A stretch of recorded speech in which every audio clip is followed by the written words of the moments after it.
Republicans, and you see unaffiliated slipping away. What can the state party do to salvage a campaign?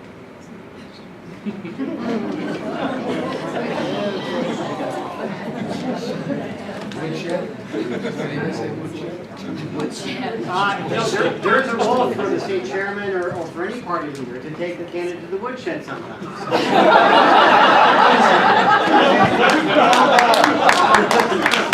But you know what? You don't do it in front of the room of everybody else. I mean, that's part of the challenge is you've got to be able to develop a relationship of confidence with your candidates because you've been there, you've been helping them. And if you've got that record and you've got and your commitment to helping them be successful is unquestioned, you can have those kinds of conversations. But sometimes it's tough. And sometimes, as a party, because you have limited resources, you do have to cut your losses. Because you've got to focus those resources where you can help win legislative majorities and stop the bleeding. If we had unlimited resources, it would be easy to just keep piling money after it. But don't we have, as a prior principle, as Republicans, we sort of recognize that's not necessarily the best course of action. But I do believe very strongly that the role of the chairman can, but it has to be quietly, behind the scenes, and you do a lot that a lot of people don't see. And that's okay. As long as making sure that when we're out there publicly, you're out there supporting your candidate, making sure that you're building those winning coalitions, and you're presenting always a very positive view of support for your candidates in the public.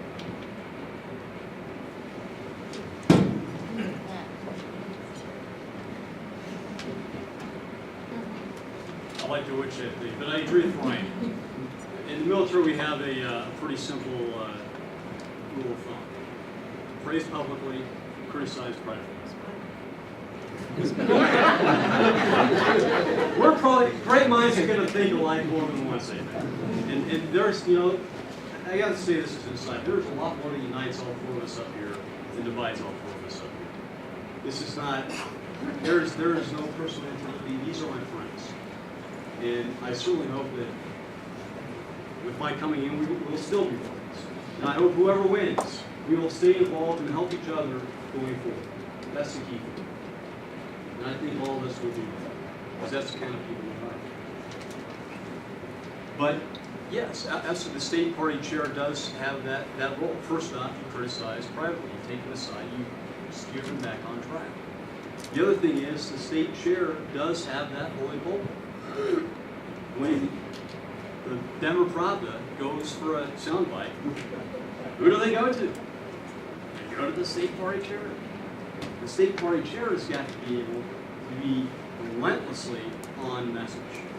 I think I've been able to do that for the last year and a half. And I'll be relentlessly on message, a slightly broader message, going forward. Again, constitutional conservatism, those key principles, staying on message, relentlessly and consistently promoting that, getting out in public, putting that out so people know what we stand for. They understand what our values are, and they'll look at an individual causing a rift as an outlier, not as a representative of the party. They won't drag the party down. They'll be like, yeah, okay, they're a little off kilter here, but Republicans are still, we're still good. They're still on target. They're still talking about the things that I care about. They're still talking about the principles that resonate with the broad majority of the public. So we have that counter, that holy pulpit, that consistent messaging, that promotion of the themes and principles that unite our party. Then that one guy who's causing a rift, people think, yeah, that's Joe, he's just being so. But he's still a Republican, he's going to promote Republican principles and a Republican team to advocate the total package. That's what we need. That's what the state party chair can do in that kind of situation. Very interesting question. In the Navy, we don't have a woodshed. We call it a fan room, and it's a counseling session. That's what it is. And you know, all kidding aside, that's precisely what would happen. It would depend on what type of rift is being caused. I think there is definitely a role there for the state party chairman to step in, or any party leader for that matter. It can be a county party chairman where this person resides. Look, pull you in a private room and I tell you, you're goofing up. You're making us all look bad. You are the weak link. You're going to have to shape up. No uncertain terms. You will never see that.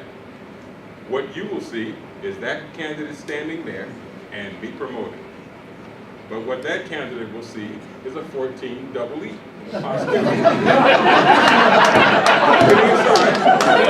That's just the way it is. That's what I got.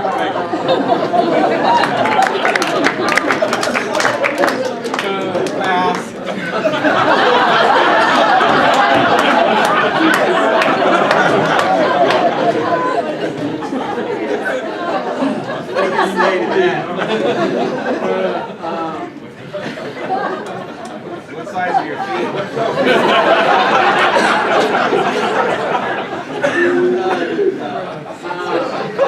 Leondray wins the battle of the shoes. You know, that is part of leadership. And I was in leadership when I was in the House, and I was working towards leadership in the Senate until we didn't take back the majority. Part of the role of the state party chair, I believe, is defining what the message is, working with pollsters to figure out what is the best message to be able to go out to the voters and across the state, but also in individual districts.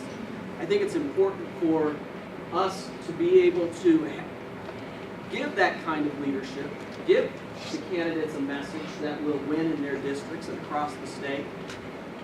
But I've also been in the legislature for 10 years, and I've had colleagues that at one time or another I've had to rebuke privately and praise publicly. That's part of politics. We are all individual, free-thinking politicians who have egos and believe we know what is right. And especially candidates who've never been in the spotlight before and all of a sudden have a camera in their face.